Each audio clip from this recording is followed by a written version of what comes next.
매일 성경 순과 함께하는 말씀 묵상. 오늘의 말씀은 갈라디아서 3장 19절부터 29절입니다. 그러면 율법의 용도는 무엇입니까? 율법은 약속을 받으신 그 후손이 오실 때까지 범죄들 때문에 덧붙여 주신 것입니다. 그것은 천사들을 통하여 한 중개자의 손으로 제정되었습니다. 그런데 그 중개자는 한쪽에만 속한 것이 아닙니다. 그러나 하나님은 한 분이십니다. 그렇다면 율법은 하나님의 약속과는 반대되는 것입니까? 그렇지 않습니다. 그 중개자가 준 율법이 생명을 줄 수 있는 것이었다면 의롭게 됨은 분명히 율법에서 생겼을 것입니다. 그러나 성경은 모든 것이 죄 아래에 갇혔다고 말합니다. 그것은 약속하신 것을 예수 그리스도를 믿는 믿음에 근거하여 믿는 사람들에게 주시려고 한 것입니다. 믿음이 오기 전에는 우리는 율법의 감시를 받으면서 장차 올 믿음이 나타날 때까지 갇혀 있었습니다. 그래서 율법은 그리스도께서 오실 때까지 우리에게 개인교사 역할을 하였습니다. 그것은 우리로 하여금 믿음으로 의롭다고 하심을 받게 하시려고 한 것입니다.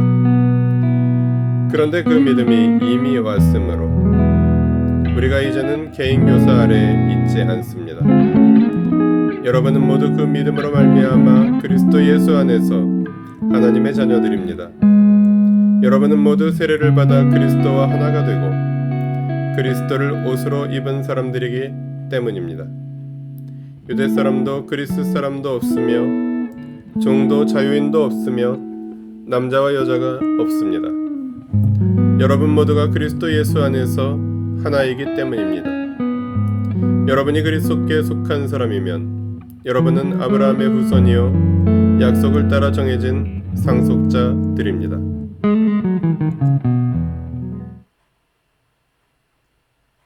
19절부터 22절은 율법의 한계를 말합니다. 율법의 용도는 약속을 받으신 그 후손 그리스도가 오시기 전까지 범죄들 때문에 덧붙여 주신 것이지만 그 자체로 생명을 줄 수는 없습니다. 23절부터 25절은 율법과 믿음의 관계를 말합니다. 믿음이 오기 전까지는 율법 아래에 갇혀 있었고 율법이 그리스도께서 오실 때까지 개인교사 역할을 하였으나 이제는 믿음이 왔으므로 개인교사 아래에 있지 않습니다. 26절부터 29절은 그리스도 예수 안에 있는 하나님의 자녀들입니다.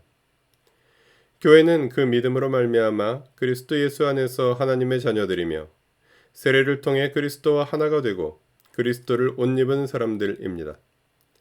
그 안에 어떤 차별도 없으며 그리스도께 속한 사람은 모두가 아브라함의 후손이요 약속을 따라 정해진 상속자들입니다. 본문을 통해 무엇을 깨달을 수 있을까요? 율법이 아니라 믿음으로.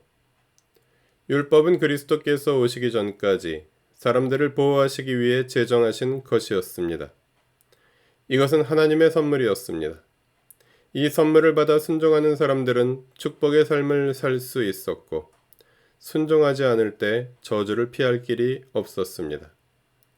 그러나 완벽한 순종은 불가능한 것이어서 모든 사람은 율법의 저주 아래에 있었습니다. 그리고 율법은 사람을 그리스도께 인도하는 개인교사 역할을 했습니다. 개인교사인 율법의 임무는 그리스도를 만나야 하는 이유를 알려주고 그리스도가 누구이신지 알려주고 그리스도를 만나도록 안내해주는 역할입니다. 그리스도가 이미 오셨는데도 심지어 그리스도를 믿으면서도 개인교사 아래 머물러 있으려고 하는 태도인 율법주의는 미성숙한 태도이며 나아가 사람으로 하여금 그리스도가 주시는 참된 생명을 누리지 못하게 합니다. 율법의 행위가 아니라 믿음을 통해 사람은 참된 하나님의 은총을 경험합니다. 믿음으로 우리는 그리스도 예수 안에서 하나님의 자녀들이 되었습니다. 우리는 모두 세례를 받고 그리스도와 하나가 되고 그리스도를 옷으로 입었습니다. 그 안에 어떠한 차별도 없으며 믿음의 사람들은 그리스도 예수 안에서 모두 하나이며 그 약속을 유업으로 받은 사람들입니다. 믿음은 하나님께서 약속으로 주신 놀라운 구원의 선물을 받아 누리게 합니다. 본문을 어떻게 삶에 적용할까요? 종이 아니라 자녀입니다. 종도 누구의 종이냐 주인이 누구냐에 따라 큰 혜택이 있기도 합니다. 그러나 종과 주인의 아들의 권세에는 엄청난 차이가 있습니다. 율법을 충실히 따르는 삶이 종살이에 비유할 수 있다면 믿음으로 의롭다함을 얻은 삶은 자녀의 삶입니다. 율법의 목록들을 하나하나 지키며 살아가는 삶은 불가능하지만 가능하다 해도 피곤한 삶입니다. 종살이는 그와 같습니다. 그러나 자녀는 부모의 사랑을 마음껏 누리며 부모를 닮아갑니다. 그리스도인은 종이 아니라 그리스도 안에서 하나님의 자녀가 된 사람들입니다.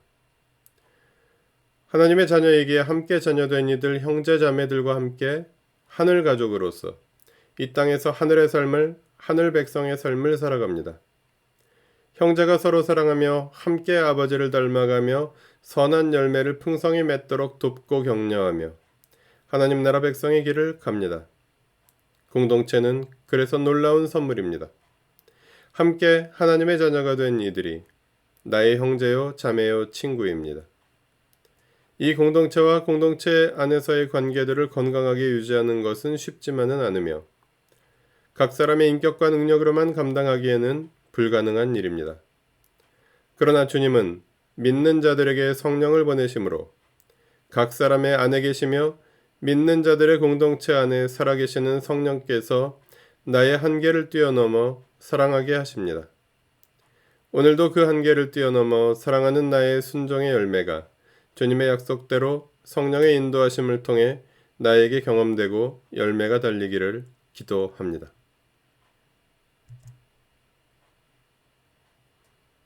기도하시겠습니다. 고달픈 종의 삶이 아니라 자녀로 불러주신 하나님의 사랑에 감사합니다.